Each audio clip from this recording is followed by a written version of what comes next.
Hi everybody, this is Boog Reviews, and today I'm going to be doing a review on the brand new McFarlane Toys DC Multiverse Platinum Dick Grayson as Batman figure. So before we take a look at Dick as Batman, let's go ahead and take a look at all of the accessories that he comes with. So first up, he comes with your standard DC Multiverse base, but he stands very well on his own. Up next, you get his data file with a nice shot from the Batman and Robin comic right there with some really nice Frank Quitely art right there. And if you want to read that, go ahead and pause that now. Up next, he comes with accessory holding hands, but he doesn't come with any accessories to put in them. I would have preferred just fisted hands. Up next, he comes with a set of open hands. And finally, he comes with an alternate set of hands with the electric knuckles on them. And these look very nice. This is probably how I'm going to leave the figure displayed because they just look so cool on him. So now let's go ahead and take a look at the head sculpt. So taking a look at this head sculpt, I think McFarlane Toys did a phenomenal job on this. I think they did a very good job of capturing Frank Quitely's art for this head sculpt. I think that really looks like him. Let's turn this just a little bit. I think that really looks like him. That's just a really nice looking head sculpt. And I know McFarlane Toys, sometimes they paint the lips on a little too dark, but I think that looks really good. It's not too bright and it's not too subtle. I think it's just a perfect in between there. So that head sculpt looks really good. So this figure does reuse portions of the Nightfall Batman body mold, and that doesn't bother me because this is a fantastic mold for Batman. I think it works really well. You get this new chest piece. As far as I can tell, it's new because the Bat logo is actually painted on as opposed to sculpted on like this one. You do get a new belt piece, and then you get new forearms because of the cuffs right here. So I am glad that we do get some new parts on this, even though it does reuse portions of this mold. This also has a fantastic fabric cape. I love it. It's wired so you can get into some good poses, making it look like the wind's blowing. That looks really good. Of course, you need to fiddle with it and make it look even better than that.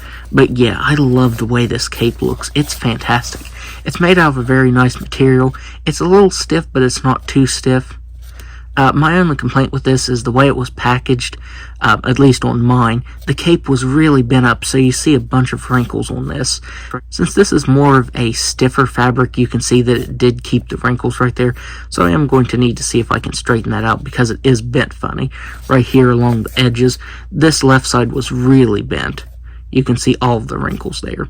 But other than that, I think this fabric cape looks really nice. And once you fiddle around with it, you can get it into some great poses along with the figure. As I said, you do get new forearm pieces because you get these cuffs. These are actually sculpted on. They're not just separate pieces. They're glued down. They're actually sculpted on there, and I like that. You do get some wrinkles up here that are brand new to this figure. The belt is done this very nice bright gold color, very shimmery. That looks very nice. On mine's left forearm, you can see a little bit of discoloration on it. You can see like a little bit of darker color, and there's none over here. So I'm not sure why that is. It almost looks like blue rubbed off on it. But yeah, these aren't a separate piece, so that wouldn't have left any color up here. So that's a little odd. And then you know what to expect from the rest of the figure, since this does use the Nightfall body mold. If you wanted to see the back of the figure, there is the back of the figure. So now let's go ahead and go over his articulation. So he has a ball-jointed head that can look up all the way. He can look down just about all the way. He can move his head side to side very nicely. He has shoulders that can move all the way out. They can spin all the way around. He has a very nice bicep swivel. Double-jointed elbows that can bend all the way in. They can bend in very nicely. He does have ball-jointed wrists that can move up and down and spin all the way around, but it mainly just spins around at this peg. It doesn't spin around up in here. I haven't actually been able to get the joint to move up in this forearm piece, so I might need to heat this up and sand it down a little bit and see if that frees it up. Like I said, you can't spin it all the way around because of this peg up in here, but yeah, it's not actually spinning up here at the piece that connects into the forearm. He has a ball-jointed diaphragm and waist that can move back all the way. He can crunch forward a decent amount. He can move side to side very nicely up here. The waist is a little bit hindered, but up here you can get it moving all the way around. He can do a complete split.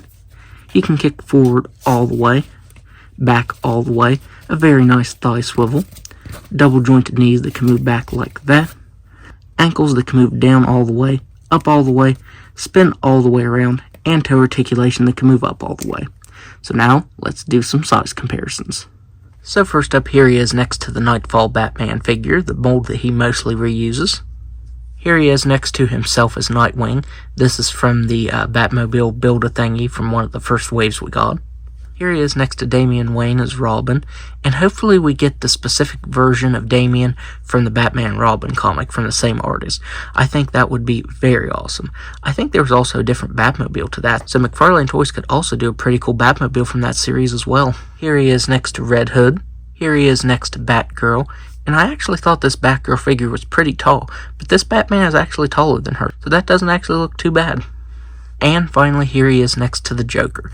Now that we got this version of Batman, it would be very awesome if we got a Professor Pig figure. Professor Pig, Mr. Toad, and Flamingo. Those were the villains that stood out in the series to me. It would be really cool if we got all three of those characters from McFarlane at some point in the future. So overall, if you can find this one, then I would definitely recommend picking it up. Just like with the previous Platinum figure that I reviewed, this is only hitting Walmart stores at the moment. So even if you can't find the Platinum one, I would still recommend getting the black version because it is really good. I just love the sculpt of it, the articulation is top notch, and that wired cape is fantastic. Once you get to posing it around and posing it with the figure, it looks incredible.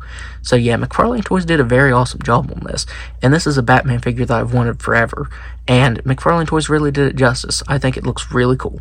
So that's my review. If you like this review, be sure to hit the like button and subscribe to my channel. Thanks for watching.